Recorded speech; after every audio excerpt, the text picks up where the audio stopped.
نہایت پرمسرت موقع ہے اور اس موقع پر یہ میری ذمہ داری بنتی ہے کہ میں سب سے پہلے آپ حضرات کی خدمت میں تمام مسلمان اور خاص طور سے صاحب اصل رحمت حسن عسکری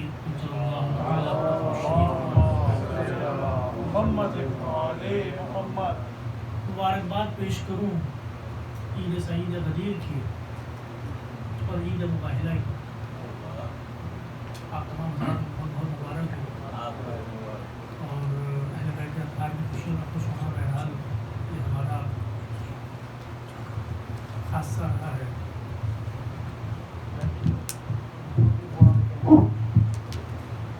اچھا محفل غدیر کی ہو رہی ہے.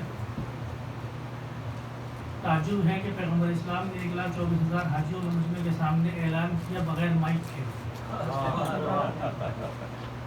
اور یہاں ہم لوگ 10-15 افراد کے بیچ میں یہ مائک ہمارا ساتھ نہیں دیتا ہے.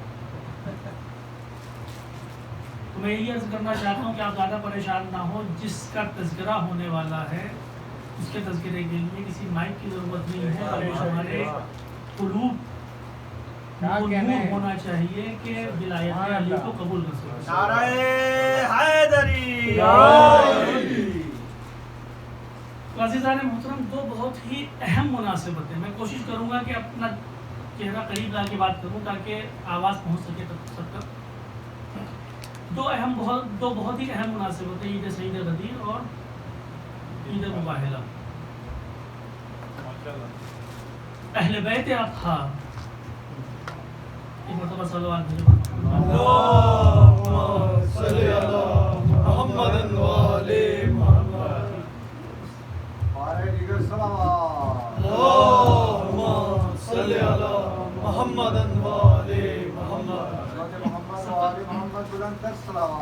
اللہم صلی علی محمد و آل محمد. جس تک آواز نہ آئی ہو میرے قریب آ سکتا ہے. یہاں تک یہ بات صحیح آ رہی ہے. میری کیپیسٹی اتنی ہے جس حد تک میں بول سکتا ہوں چلا سکتا ہوں، اس سے زیادہ تو یہ بات بہت صحیح آ رہی ہے. آپ کہہ رہے ہیں محمد و آل محمد. اللہم صلی علی محمد و آل محمد. نعرہ حیدری. تو دو بہت ہی بزرگ، دو بہت ہی اہم، دو بہت ہی بڑی مناسبتیں دین اسلام میں. ایک عید غدیر اور ایک عید مباہلہ. شاید صاحب ابھی بھی آواز نہیں جا رہی وہاں تک؟ خدا کا شکر. عید غدیر اور عید مباہلہ. اور ایک شیعہ ہونے کے اعتبار سے یہ ہماری ذمہ داری ہے کہ ہم ان دونوں مناسبتوں پر کچھ ایسا کریں کہ ہماری آنے والی نسلوں کو یہ سمجھ میں آئے کہ تاریخ میں کبھی کوئی ایسا واقعہ ضرور پیش آیا کہ جو اتنا اہم تھا کہ 1400 سال کے بعد بھی آج بھی ہمارے گھر میں اس واقعے کا اہتمام کیا جاتا ہے. ضروری ہے ہمارے. اور ان دو مناسبتوں کی، بلکہ میں یوں کہوں کہ عید غدیر ہو یا عید مباہلہ ہو، یہ دونوں عیدیں اعیاد مبارکہ در واقع اہل بیت اطہار، آل پیغمبر، اہل بیت رسول کی دو ایسی فضیلتیں ہیں کہ جن کو قرآن مجید نے نص کے عنوان سے ظاہری طور پر واضح لفظوں میں، اتنے واضح لفظوں میں قرآن مجید میں ذکر کیا ہے کہ کوئی اندھا بھی اس فضیلت کو درک کر سکے. اور یہ بات میں ایسے ہی نہیں کہہ رہا ہوں. واقعاً اگر آپ ان دو فضیلتوں کو دیکھیے کہ جو اہل بیت اطہار کے متعلق ہیں، تو کوئی اندھا انسان بھی اس بات کا قائل ہو جائے گا کہ اہل بیت اطہار کا مرتبہ کیا ہے، ان کی عظمت کیا ہے. اتنے واضح طریقے سے قرآن مجید نے نص کے عنوان سے بیان کیا عید غدیر کو اور عید مباہلہ کو. اس لیے ہماری ذمہ داری بنتی ہے کہ ان دونوں مناسبتوں کو زندہ و جاوید رکھیں. یہ مناسبتیں ہماری وجہ سے زندہ نہیں ہیں، ہم ان مناسبتوں کی وجہ سے زندہ ہیں. ہم جب اس فرش پر تشریف لاتے ہیں تو ہم اپنی ذمہ داری سمجھ کر یہاں پر نہ آئیں، چاہے وہ عید غدیر ہو چاہے عید مباہلہ ہو. دیکھیے بہت اہم بات میں آپ کی خدمت میں عرض کرتا ہوں کہ تمہیدی گفتگو ہے. جب ہم اس فرش پر محفل کے عنوان سے تشریف لاتے ہیں، آپ اس فرش پر تشریف لاتے ہیں کہ محفل عید غدیر ہے، محفل عید مباہلہ ہے، تو اس عنوان سے تشریف نہ لائیں کہ میری ذمہ داری ہے یہ، اس عنوان سے تشریف نہ لائیں، بلکہ محبت میں مجبور ہو کر، علی کی محبت میں مجبور ہو کر انسان آنے پر مجبور ہو جائے تب تو وہ علی والا ہے. جو میں بات عرض کرنا چاہتا ہوں وہ یہ ہے کہ جب ہم ایام ازاں میں مجلسوں میں شرکت کرتے ہیں تو یہ نہیں کوئی سوچتا کہ صاحب کل جو ہے شہزادی کے پاس جائیں گے اور شفاعت کروائیں گے. کتنے افراد ہیں جو یہ سوچتے آتے ہیں مجلس ازاں میں کہ شہزادی تشریف لائی ہیں، اپنے رومال لے کر آئی ہیں، معصوم آئیں گے، ان کے رومال میں جمع ہو، قیامت کے دن جا کے ہم پروردگار کی بارگاہ میں کہیں گے پروردگار گناہگار تھے لیکن میرے آنسو وہاں پر ہیں. یہ سوچ کر کوئی تشریف نہیں لاتا مجلس امام حسین میں، بلکہ یہ حسین کی محبت ہے کہ ہم بغیر کچھ سوچے سمجھے فرش اعظم پر آ جاتے ہیں. یہ حسین کی محبت ہے، یہ جاذبہ امام حسین ہے. بالکل ویسے ہی امام علی علیہ السلام سے متعلق بھی ہونا چاہیے کہ جب ہم اس فرش پر آئیں. اردو ادب میں ولائے علی کو، ولائے اہل بیت کو میں کے عنوان سے تعبیر کیا گیا، یعنی شراب. اچھا ہر شراب خراب بھی نہیں ہوتی، ہر شراب خراب نہیں ہوتی ہے. شراب پینا حرام ہے، اس میں کوئی شک نہیں ہے، شریعت کا حکم ہے. قرآن کی آیت واضح طور پر بیان کر رہی ہے کہ شراب پینا حرام ہے، لیکن اسی کے ساتھ ساتھ قرآن مجید کی آیتوں میں اس بات کا بھی تذکرہ ہوا ہے نا کہ جنت میں شراب طہورا، پاک و پاکیزہ شراب ملے گی. تو پاک و پاکیزہ شراب ڈھونڈنے کے چکر میں کوئی انسان ملائکہ سے یہ پوچھتا نہ پھر کہ صاحب شراب کہاں ملے گی جنت میں.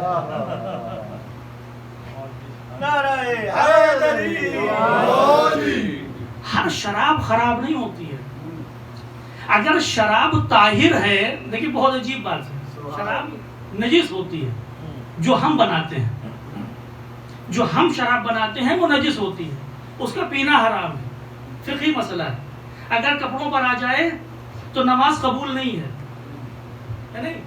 لیکن جب شراب اللہ بناتا ہے تو وہ طاہر بھی ہوتی ہے، اس کا پینا بھی جائز ہوتا ہے، اور جب تک اس شراب کا نشہ انسان کے دل میں نہ ہو تو نماز بھی قبول نہیں ہوتی.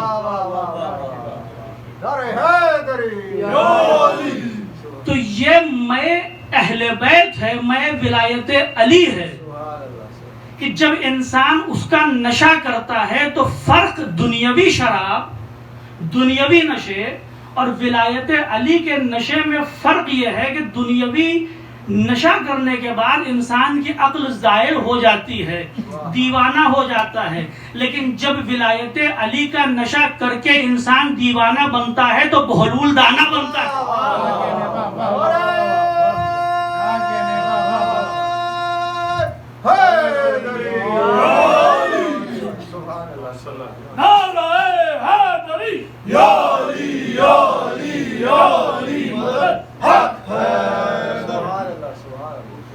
ضروری ہے کہ ہم ولایت علی کا جام پئیں، کیونکہ اس ولایت علی کے جام پیے بغیر ہماری نمازوں میں روح نہیں آنے والی، ہماری نمازوں میں جان نہیں آنے والی، ہمارے روزوں میں جان نہیں آنے والی. ضروری ہے کہ اپنے روزوں میں، اپنی نمازوں میں، اپنے خمس و زکوٰۃ میں جان ڈالنے کے لیے اس نشے کو کریں. محبت علی اور ولایت علی کے راستے پر آگے بڑھ کے تھوڑا دیوانے بنو. دنیا تم کو دیوانہ سمجھے گی، لیکن درواقع دنیا دیوانی ہے جو تم کو دیوانہ سمجھ رہی ہے.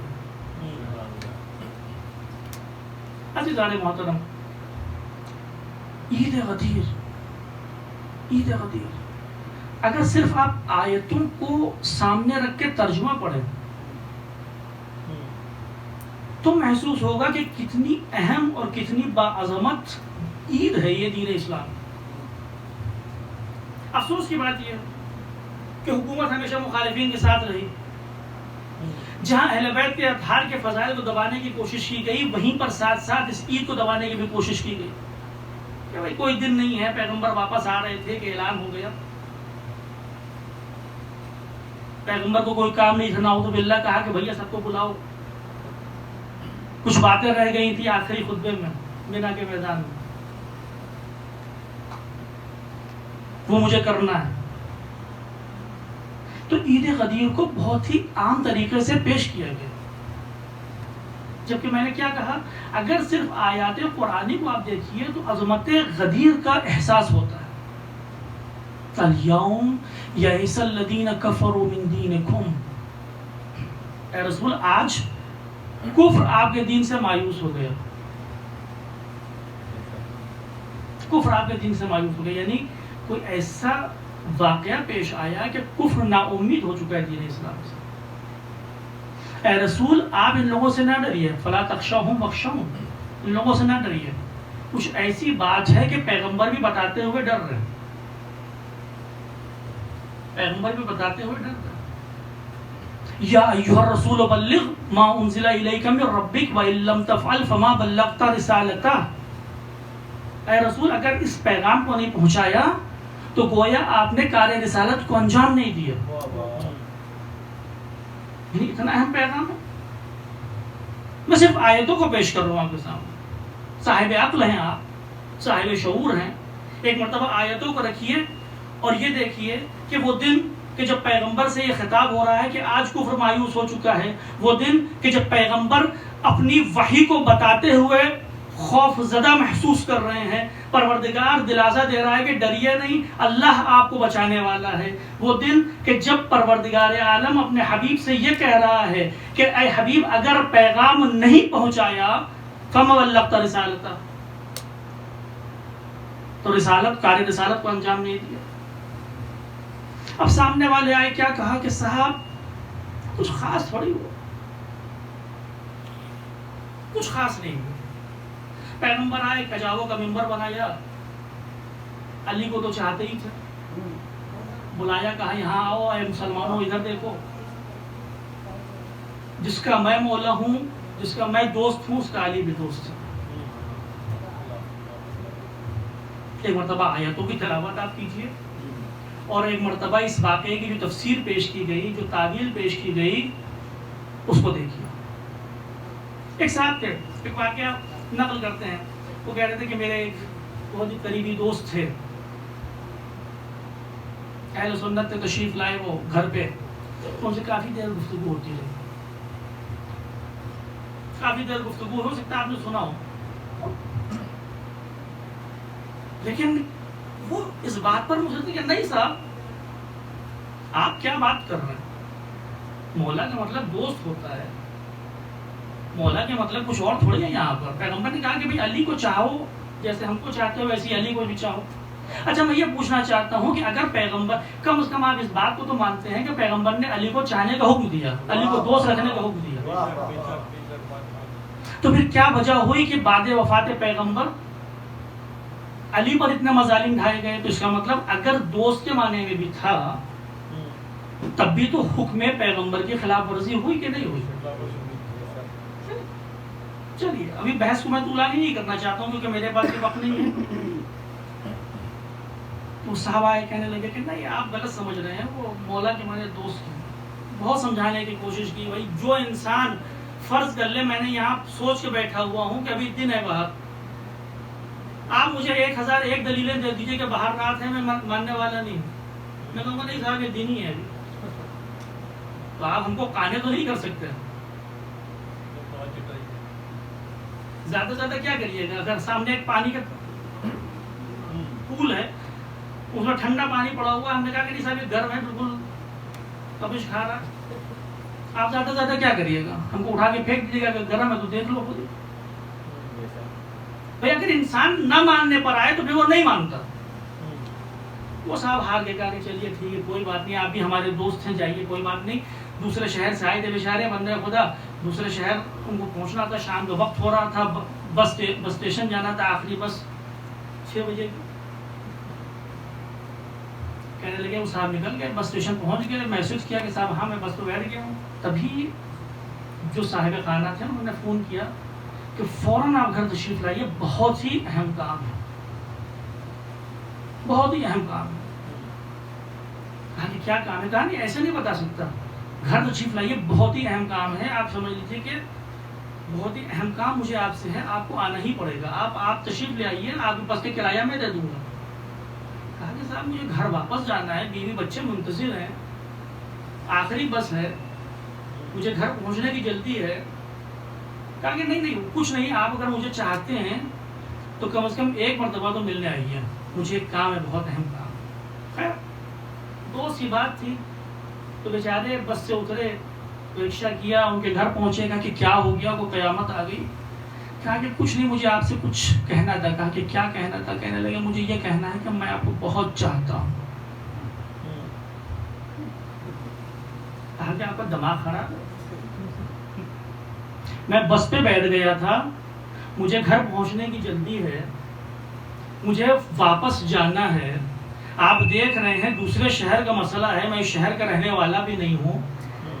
آپ صرف یہ بتانے کے لیے کہ آپ مجھے چاہتے ہیں، آپ مجھے دوست رکھتے ہیں، آپ نے مجھے واپس بلا لیا. کہنے لگے صاحب کیا ہوا؟ کہا کہ ایک عاقل انسان یہ کام نہیں کر سکتا.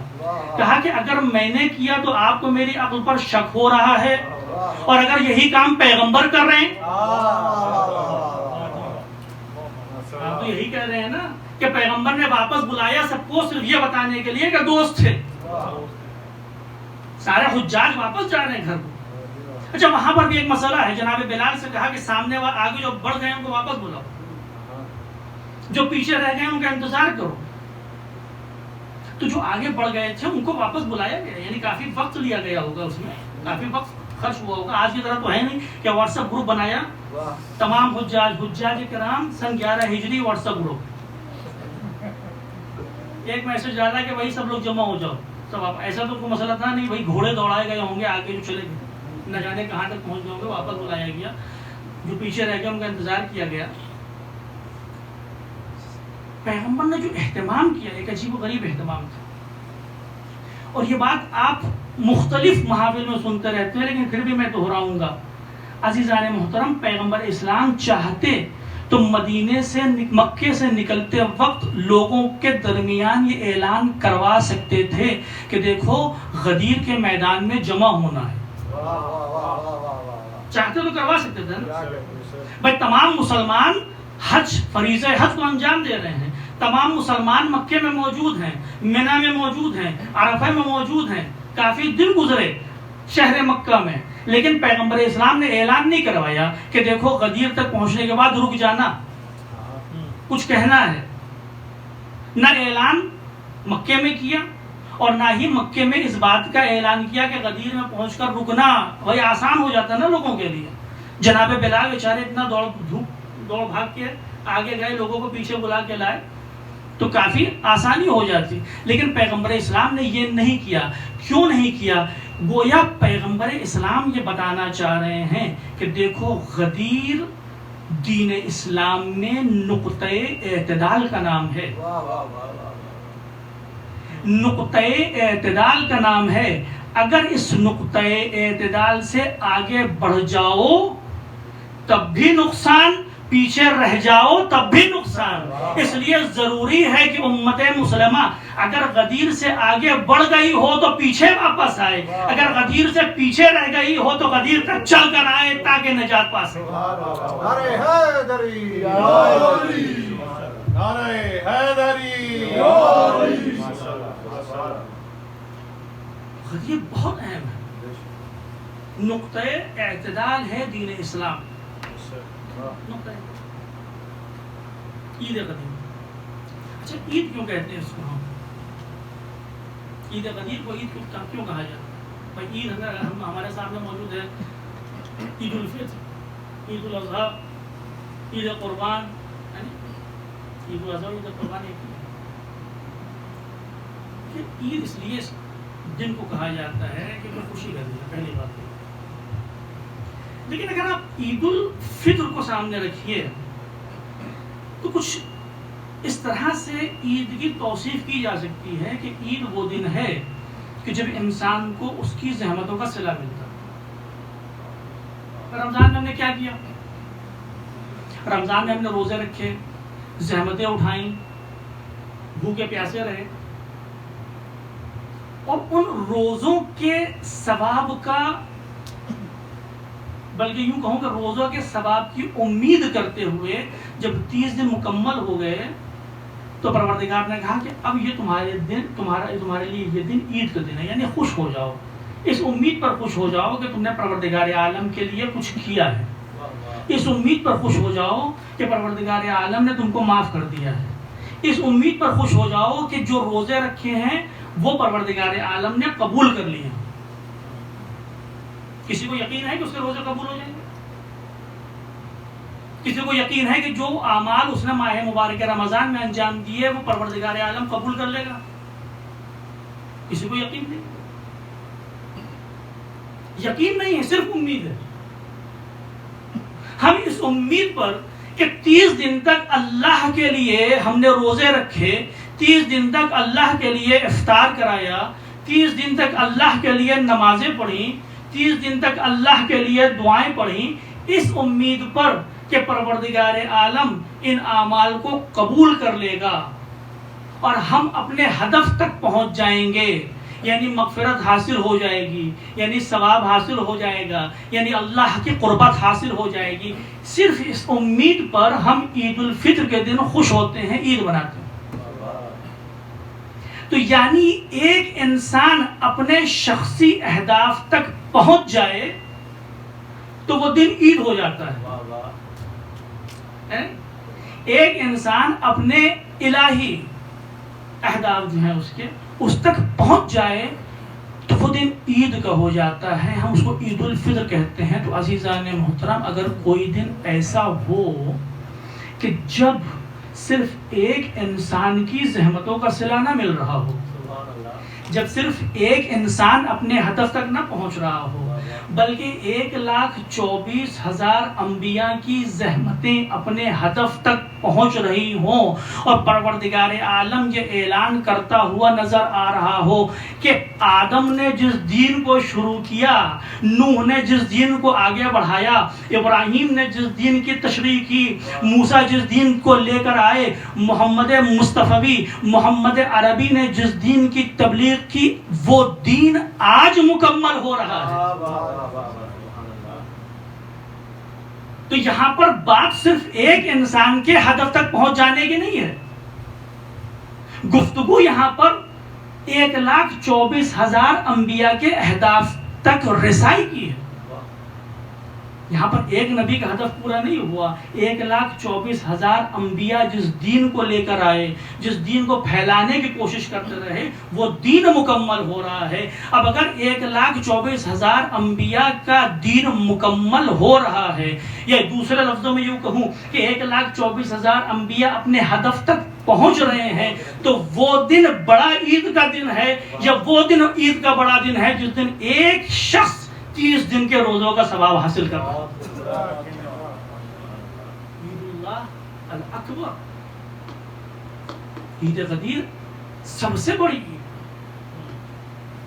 اللہ کی سب سے بڑی عید ہے عید غدیر، اور ضروری ہے کہ انسان اسی طرح سے منائے، ضروری ہے کہ انسان اسی طرح سے اس عید کی تبلیغ کرے، ضروری ہے کہ انسان اسی طرح سے خوش ہو کہ جیسے آج ہی مولا کی ولایت کا اعلان ہوا ہے، اور آج ہی ہم مولا کائنات کی ولایت کو قبول کر کے بارگاہ الہی میں اپنی جگہ طے کریں۔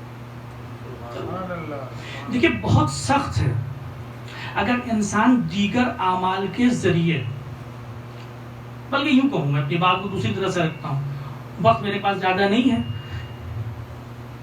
عید غدیر کو پروردگار عالم نے اکمال دین اور اتمام نعمت کیوں کہا؟ اکمال دین اور اتمام نعمت کیوں کہا؟ کیونکہ عید غدیر کے بغیر دین کامل نہیں ہو سکتا، غدیر کے بغیر دین کامل نہیں ہو سکتا. یہ 10 منٹ آ گیا میرے خیال سے. جی میں محسوس کیا اس بات کو. عید غدیر کو پروردگار عالم نے کہا اکمال دین کی سند دی غدیر کے دن. کیوں؟ کیونکہ عید غدیر کے بغیر دین کامل نہیں ہو سکتا. یعنی انسان اگر دین کو مکمل طور پر مان بھی لے تب بھی چاہے کہ دیندار بن جائے تو دیندار نہیں بن سکتا جب تک کہ غدیر کے پیغام کو قبول نہ کرے، جب تک غدیر کو نہ مانے، جب تک ولایت علی کو قبول نہ کرے. یہ وہ باتیں ہیں جو آپ کے سامنے ہیں، موجود ہیں، سنتے رہتے ہیں. یہ چیزیں خود صحاح ستہ میں یہ بات موجود ہے. آپ اگر گوگل پہ جا کے سرچ کریے ارتداد صحابہ سے متعلق حدیثیں تو صحیح بخاری، صحیح مسلم جیسی کتابوں میں کہ جو قرآن کے بعد ان کے نظریے کے اعتبار سے قرآن کے بعد سب سے افضل کتابیں صحیح ہیں، وہاں پر احادیث موجود ہیں. صحیح مسلم میں حدیث موجود ہے، جلد 7 میں یا 8 میں موجود ہے کہ پیغمبر اسلام نے فرمایا کہ میں حوض کوثر پہ رہوں گا اور تم لوگ آؤ گے اور وہاں پر فرشتے کچھ آئیں گے اور تم لوگوں کو لے کر جہنم کی طرف لے کر چل دیں گے. یہ حدیث موجود ہے، صحیح مسلم میں موجود ہے، صحیح بخاری میں موجود ہے. اگر آپ کو بلکہ میں آپ کو حوالہ دیتا ہوں، چلو شاید میں نے لکھ رکھا تھا. ایک سلوات بھیجا پر محمد اللہم صلی علی محمد و آل محمد. حضرت امام زمانہ بلند تر صلوات. اللہم صلی علی محمد و آل محمد. پیغمبر اسلام فرماتے ہیں، اس سے ایک ہی حدیث ہے مختلف لفظوں میں کہ میں حوض کوثر میں وارد ہوں گا اور تم لوگوں میں سے کچھ لوگوں کو فرشتے اٹھا کر لے جائیں گے جہنم میں منتقل کرنے کے لیے، اور ہم دونوں کے درمیان میں فاصلہ ہو جائے گا. تو پھر میں پروردگار سے کہوں گا پروردگار میرے صحابی فاقول یا رب اصحابی، پروردگار میرے صحابہ کو کہاں لے جا رہا ہے؟ فیقول، تو پروردگار کہے گا انک لا علم لک بما احدث بعدک، اے رسول تم کو علم نہیں ہے کہ تمہارے بعد انہوں نے کیا کیا گل کھلائے ہیں.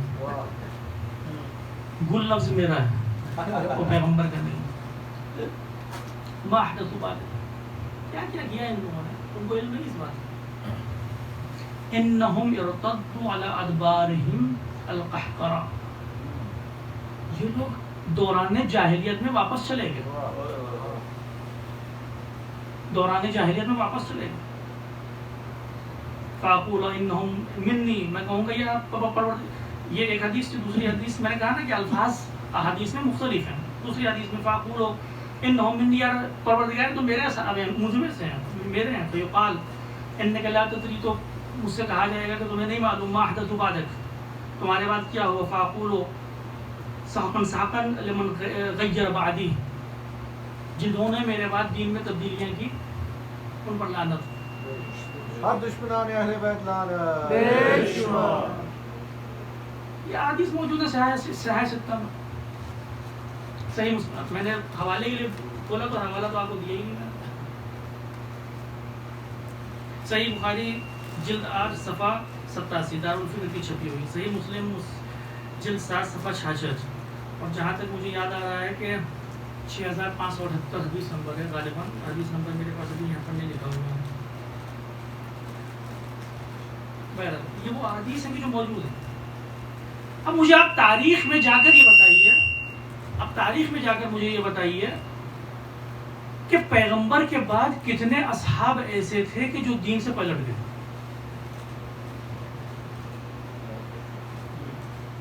کتنے اصحاب ایسے تھے کہ جنہوں نے کہا کہ بھائی رسول اللہ چلے گئے، آج کے بعد سے دوبارہ ہم لات و عزا کی خدمت میں جا رہے ہیں، ان کے سامنے سجدہ ریز ہوں گے.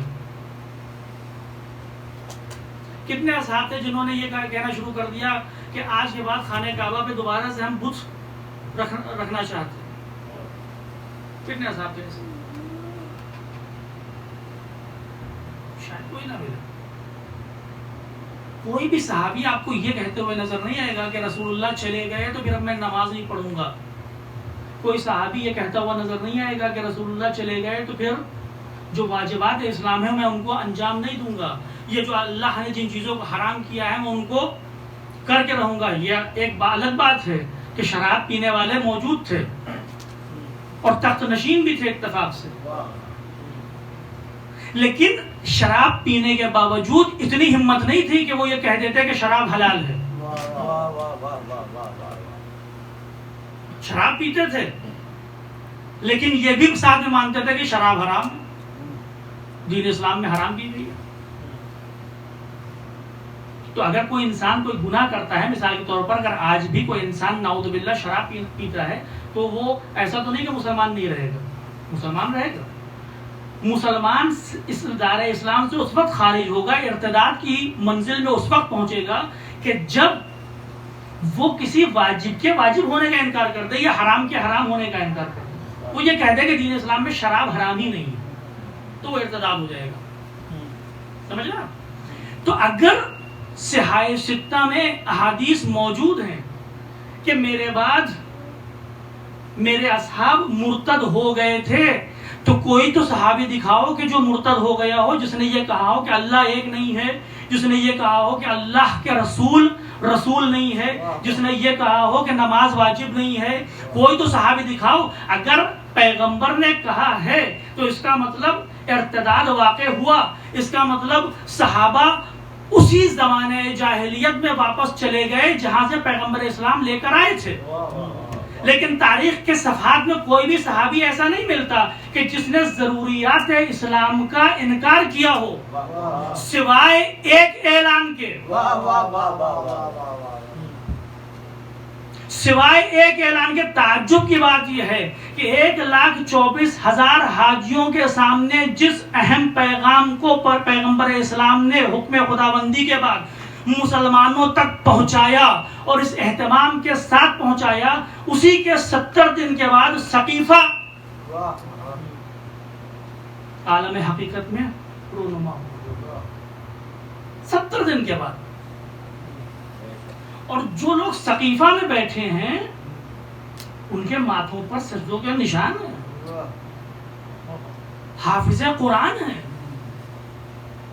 بھائی خمس و زکات تو اس طرح سے ادا کرتے ہیں کہ اگر سامنے والا ادا نہ کر رہا ہو تو واقعات آپ کے سامنے ہیں کہ اس کا حشر کیا جاتا ہے. تو تمام ضروریات اسلام کو تو ہم ثقیفہ میں بھی دیکھ رہے ہیں کہ موجود ہیں. کوئی بھی صحابی، کوئی بھی انسان جو ثقیفہ میں موجود ہے وہ ضروریات اسلام میں سے کسی کا بھی انکار نہیں کر رہا ہے سوائے اس اعلان کے کہ جو 70 دن پہلے کیا گیا تھا. تو اب اگر دین اسلام سے خارج کوئی ہوا ہے پیغمبر اسلام کی رحلت کے بعد، اور جیسا کہ پیغمبر اسلام نے اپنی حدیث میں فرمایا کہ میرے بعد مرتد ہوں گے، تو کوئی وجہ نظر نہیں آتی ارتداد صحابہ کی سوائے اس کے کہ انہوں نے یہ تو قبول کیا کہ لا الہ الا اللہ، انہوں نے یہ تو قبول کیا محمد رسول اللہ، لیکن جب بات علی ولی اللہ تک پہنچی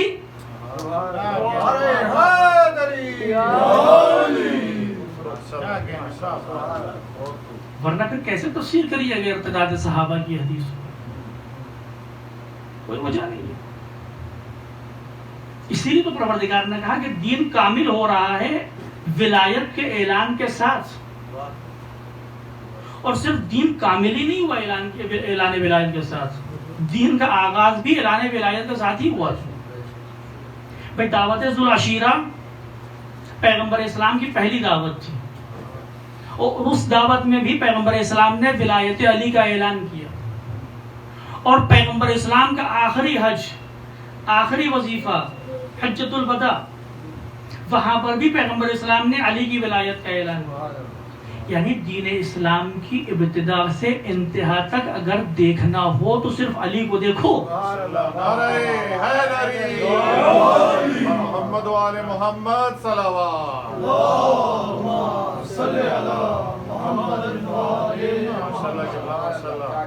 میرے پاس وقت نہیں، مجھے 11 بجے پہنچنا تھا، لیکن ابھی میرے خیال سے اس کے بعد محفل جاری رہے گی یا ختم ہو جائے گی؟ ختم ہو جائے گی. آج بہرحال اگر آپ لوگ چاہیں تو میرے بعد بھی محفل کو جاری رکھ سکتے ہیں. ایک سوال ہے پر محمد وآل محمد. اللہم صلی علی محمد وآل محمد. یہ تو عید غدیر ہے. اب میں دیکھیں بات یہ ہے کہ جتنی بھی باتیں کی جائیں بہت سی باتیں دہرائی جاتی ہیں اور ظاہر سی بات ہے کہ دہرانے میں بھی فائدہ انسان کو ہوتا ہے، ثواب بھی ملتا ہے، وہ اپنی جگہ. لیکن واقعاً اگر کوئی اعلان غدیر کا اعلان کر دیتا ہے یا اس میں شک و شبہ کرتا ہے تو پھر اس کی عقل پر شک کرنے والی بات ہے. کہ اتنے واضح اعلان کو بھی اگر انسان نظر انداز کرے. بہرحال ایک اور عید ہے، عید مباہلہ، اس سے بھی متعلق میں ایک دو باتیں آپ خدمت انداز کرتا چلوں. بس اگر عید غدیر عید ولایت ہے تو عید مباہلہ عید فضیلت ہے. مامون نے امام رضا علیہ السلام سے پوچھا کہ آپ یہ بتائیے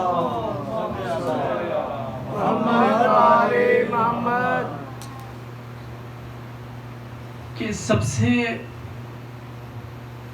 بڑی فضیلت جو مولا کائنات کی قرآن میں بیان ہوئی، سب سے بڑی فضیلت اہل بیت اطہار کیا مولا کائنات.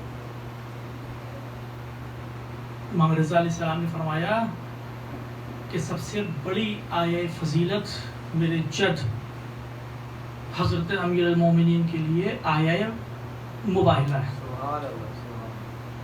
کیا ارشاد ہوا آیہ مباہلہ میں؟ قل تعالوا ندعو ابناءنا وابناءکم ونساءنا ونساءکم وانفسنا وانفسکم ثم نبتہل.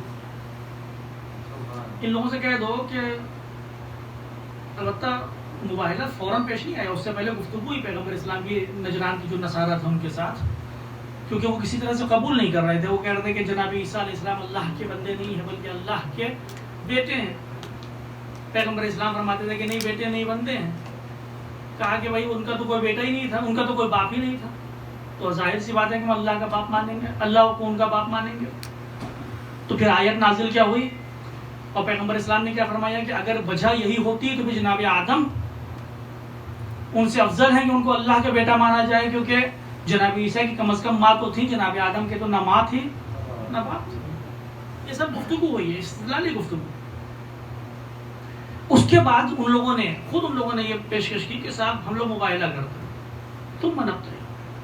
اے رسول اگر یہ لوگ بات آپ کی نہیں مان رہے تو ان سے کہہ دیا، ایسا کرے کہ ہم لوگ بلا لیتے ہیں، تم اپنی عورتوں کو بلاؤ، ہم اپنی عورتوں کو بلائیں، تم اپنے اولاد کو بلاؤ، ہم اپنی اولاد کو بلائیں، بیٹوں کو بلائیں، تم اپنے بیٹوں کو بلاؤ، ہم اپنے نفسوں کو بلائیں، تم اپنے نفسوں کو بلاؤ، اور اس کے بعد ایک دوسرے کے اوپر لعنت کرتے ہیں. تو واقعہ آپ کے سامنے ہے نا. شاید چھوٹے بچوں کو نہیں معلوم ہو، لیکن یہاں چھوٹا کوئی نظر نہیں آ رہا مجھے الحمدللہ.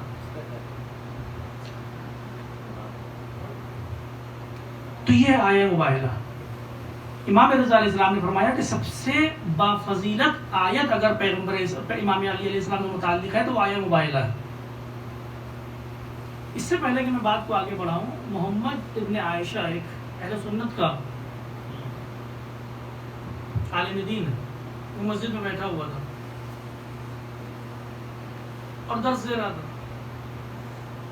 کسی نے پوچھا کہ اے شیخ،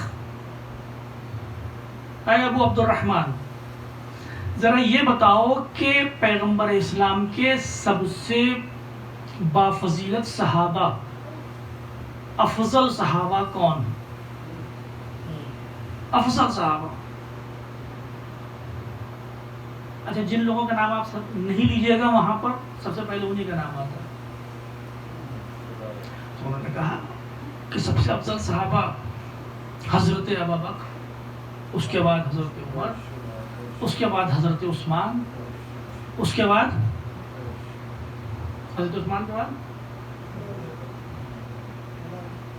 میں مولا علی کا نام نہیں لیا اس میں. اس کے بعد سعد، طلحہ، زبیر، سعد، سعید، عمر، وہ دیگر اصحاب کے نام شمار کرتا رہا. عثمان کے بعد طلحہ آ گئے، طلحہ کے بعد زبیر آ گئے، زبیر کے بعد سعد آ گئے، سعد ابن وقاص آ گئے. مختلف. جو تعجب آپ لوگوں کو ہو رہا ہے وہاں پر بیٹھا وہ مجمع کو بھی تعجب ہوا کہ بھائی ٹھیک ہے کہ 3 تک نہیں تو صحیح، کم سے کم 4تھے مقام پر تو علی کا ذکر ہونا چاہیے تھا نا. مجمع نے پوچھا کہ بھائی علی کہاں ہیں؟ تم پوری لسٹ گناتے جا رہے ہو، علی کہاں ہے؟ اہل سنت ہے. سب سے افضل صحابی حضرت ابو بکر کو تسلیم کرتا ہے، اس کے بعد حضرت عمر کو مانتا ہے، اس کے بعد حضرت عثمان کو مانتا ہے. ایک عام اہل سنت ہوتا تو اس کے بعد مولا کائنات کو بھی ذکر کرتا ہے نہیں، لیکن وہ جناب طلحہ پر چلا گیا، پھر زبیر پر چلا گیا، مولا کائنات کا نام نہیں لیا. مجمع نے پوچھا، ایسا ہی حیران و سرگردہ مجمع تعجب، کیونکہ علی کو چاہے جتنا نکالنا چاہو کہیں نہ کہیں تو لاؤ گے. مجمع نے پوچھا، اے شیخ علی، کہا تمہارا سوال کیا تھا؟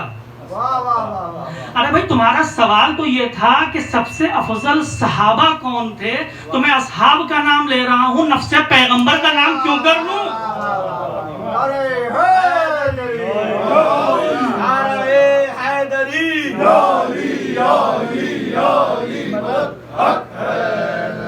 دشمنان اہل بیت لعنت حضرت امیر المومنین بلند تر صلوات. 10 منٹ آگے ہے، میں دیکھ میرے پاس بھی گھڑی ہے معمولی سی، تو میں اس میں دیکھ لے رہا ہوں میں بار بار.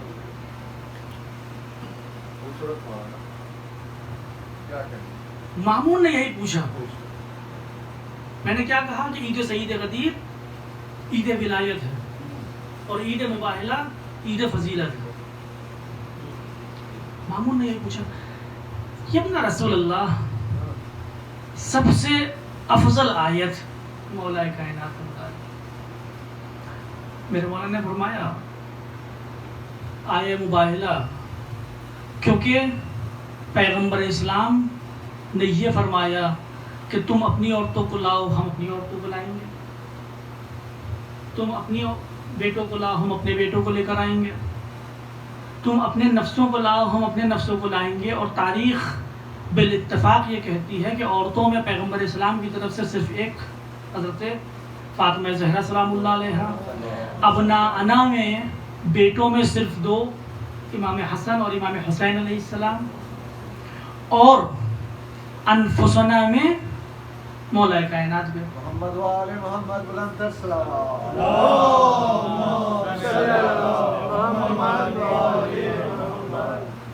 بہت سی حدیثیں مولا کائنات کے بارے میں ہیں، سب کو کسی نہ کسی شبہ میں ڈال کر ضعیف کرنے کی کوشش کی گئی ہے. مولا کائنات کے متعلق نہ جانے کتنی حدیثیں، علی منی وانا منہ، انا مدینۃ العلم وعلی بابها، الحق علی مع الحق والحق مع علی والحق یدور حیث ما دار، یہ تمام حدیثیں. اچھا، حدیثوں کا مسئلہ یہ ہے کہ حدیثوں کو چھپایا جا سکتا ہے، حدیثوں کا مسئلہ یہ ہے کہ حدیثوں کو ضعیف کیا جا سکتا ہے، حدیثوں کا مسئلہ یہ ہے کہ اس جیسی گڑھی جا سکتی ہیں. یعنی کہا کہ علی حق کے ساتھ ہے، حق علی کے ساتھ ہے، تو پھر دوسرے کے لیے بھی یہی کہا گیا کہ حق ان کے ساتھ ہے، وہ حق کے ساتھ ہے. پیغمبر نے فرمایا کہ علی باب مدینۃ العلم ہے، تو پھر گڑھی گئی کہ وہ فلاں صاحب دیوار ہیں، وہ فلاں صاحب چھت ہیں. اب پتہ نہیں کون سے شہر میں چھت بھی ہوا کرتی ہے. شہر کی بات ہو رہی، کسی گھر کی بات تو نہیں ہو رہی ہے. تو فلاں صاحب دیوار ہیں، فلاں صاحب چھت ہیں، فلاں صاحب کھڑکی، اور کیونکہ دروازہ تو پہلے ہی مولا کائنات کو بنا دیا گیا. تو حدیثیں گڑھی بھی جا سکتی تھی، حدیثوں کو چھپایا بھی جا سکتا تھا، لیکن قرآن کی آیت کو نہ چھپایا جا سکتا ہے اور نہ اس جیسا لایا جا سکتا ہے. یہ تو قرآن کا دعویٰ ہے نا، فاتو بصورت من مثلہ. اگر اتنا ہی دم ہے تو قرآن کی ایک آیت جیسا لا کر دکھاؤ، کیونکہ قرآن معجزہ اس جیسا نہیں لایا جا سکتا. اسی لیے ہر چیز سے بڑی فضیلت اگر مولا کائنات کی کوئی ہے تو وہ آیہ مباہلہ ہے، کیونکہ مولا کائنات کو نفس پیغمبر کہا گیا. صحابی پیغمبر نہیں، داماد پیغمبر نہیں، پیغمبر جیسا نہیں، نفس پیغمبر کہا گیا. یہی بات امام رضا علیہ السلام نے مامون سے کہی. تو مامون کیا کہتا ہے؟ دیکھیں، مامون بہت ذہین تھا، بہت تیز تھا، بہت چالاک تھا. لشکر کفر میں بہت سے افراد ایسے گزرے کہ جو بہت ہی ذہین ہوا کرتے ہیں. ان میں سے ایک امریاس تھا. امریاس اسی طرح سے مامون بہت ذہین تھا. کہتے ہیں کہ جب امین و مامون ساتھ میں پڑھا کرتے تھے, چھوٹے بچے تھے. واقعہ سنا آپ کو کہ نہیں سنا ہوا ہے؟ سناتے رہے. تو جب چھوٹے بچے ہوا کرتے تھے تو پھر ہارون نے پوچھا استاد سے کہ کون ذہین ہے. اس نے کہا کہ پوچھنے کی ضرورت نہیں, ہم بتاتے ہیں ابھی تمہیں. اس کے بعد فرش بچھا ہوا تھا. اس نے فرش اٹھایا جہاں پر امین اور مامون دونوں بھائی تھے. نہیں, جہاں امین بیٹھتا تھا اس کے نیچے ایک اینٹ رائٹ. پاکستان میں اینٹ بولی جاتی ہے کہ نہیں, نیچے رکھی. اور جہاں مامون بیٹھتا تھا وہاں پر ایک کاغذ کا ٹکڑا فرش کے نیچے. کہا کہ اب دیکھیے آپ کیا ہوتا ہے. امین و مامون دونوں آئے. ہارون سامنے کھڑا ہوا ہے. دونوں اپنی جگہ پر براجمان ہو گئے, بیٹھ گئے. استاد نے پوچھا کہ آج کچھ فرق لگ رہا ہے. تو امین صاحب کہ جن کے نیچے اینٹ رکھی ہوئی تھی انہوں نے کہا نہیں ویسے ہی ہر روز کی طرح, کچھ بھی نہیں ہے. ان کو اس بات کا بھی احساس نہیں ہوا. جبکہ مامون نے کیا جواب دیا؟ مامون نے کہا یا تو ایک کاغذ کے برابر چھت نیچے آ گئی ہے یا فرش اوپر ہو گیا. اب باتیں ایسی ہیں کہ بے جا سبحان اللہ نکل جاتا ہے, لیکن صحیح آدمی تھا. اس نے کہا امام رضا علیہ السلام سے کہ کتنا رسول اللہ, دیکھیں آیت میں جو بیان ہوا ہے, بس آخری چیز ہے آپ کے سامنے, اس کے بعد آپ کی زحمت تمام. آیت میں یہ بیان ہوا ہے کہ ندعو ابنانا و ابناکم. اچھا اردو میں تو ایسا نہیں ہوتا. اردو میں تو واحد ہوتی ہے یا جمع ہوتی ہے, نہیں ہم یا میں اس طرح سے. لیکن عربی میں واحد تسنیہ جمع ہے, یعنی ایک انسان ہے تو اس کے لیے ایک صیغہ الگ, دو انسان ہیں تو اس کے لیے صیغہ الگ, اور تین یا تین سے زیادہ ہیں تو اس کے لیے صیغہ الگ. شاید صاحب زیادہ وقت تو نہیں لے رہا ہوں میں, مگر چلو بس آخری گفتگو ہے بس. اس کے لیے صیغہ الگ زبان عربی میں, ٹھیک ہے نا. قرآن مجید کی آیہ مباہلہ میں جو بیان ہوا ہے وہ جمع کا صیغہ ہے, یعنی تین یا تین سے زیادہ کے لیے. قالوا ندعو ابنانا و ابناکم, ہمارے بیٹوں یعنی تین بیٹوں یا اس سے زیادہ, اور تمہارے بیٹوں کو لے کر آؤ. نسانا یعنی ہماری خواتین, تین یا تین سے زیادہ خواتین, اور تمہاری خواتین کو لے کر آؤ. وہ انفسنا, ویسی جمع کا صیغہ انفس, اور انفس کے بارے میں. تو مامون نے کہا کہ یا ابن رسول اللہ, اصل میں یہاں پر نفس پیغمبر ہونا حقیقت نہیں ہے بلکہ مجاز ہے. یعنی پروردگار عالم نے ایسے ہی کہہ دیا ہے, اس سے کچھ مراد نہیں لیا ہے. در واقع پروردگار عالم علی کو نفس پیغمبر نہیں قرار دے رہا ہے. کیوں؟ کیونکہ پروردگار عالم نے بیٹوں کے لیے تین یا تین سے زیادہ کا لفظ استعمال کیا, گئے دو. خواتین کے لیے تین یا تین سے زیادہ کا لفظ استعمال کیا, گئی ایک. تو اگر بات حقیقت ہوتی تو یہاں تو قرآن کی آیت جھوٹی ہوتی, نعوذ باللہ.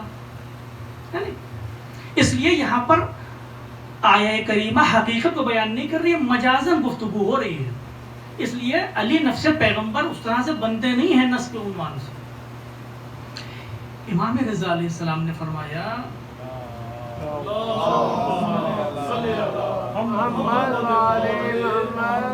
کہ نہیں تو غلط کہہ رہا ہے. علی نفس پیغمبر ہیں. کیوں؟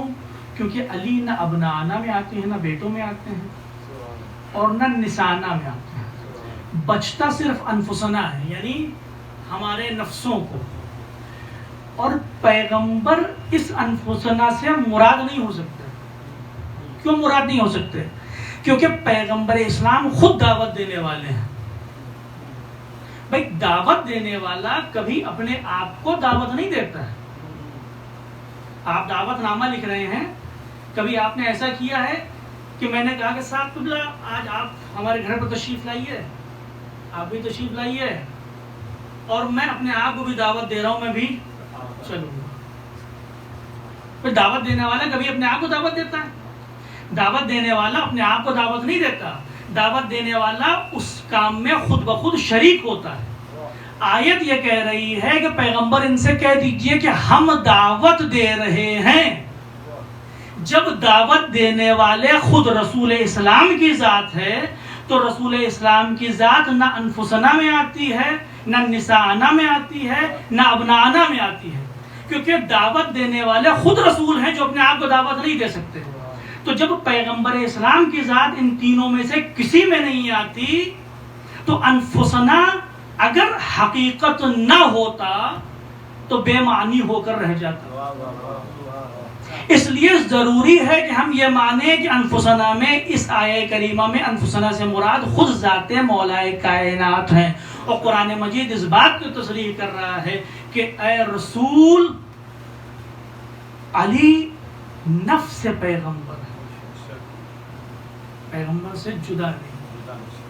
بس عزیزان محترم، دامن وقت میں گنجائش نہیں ہے.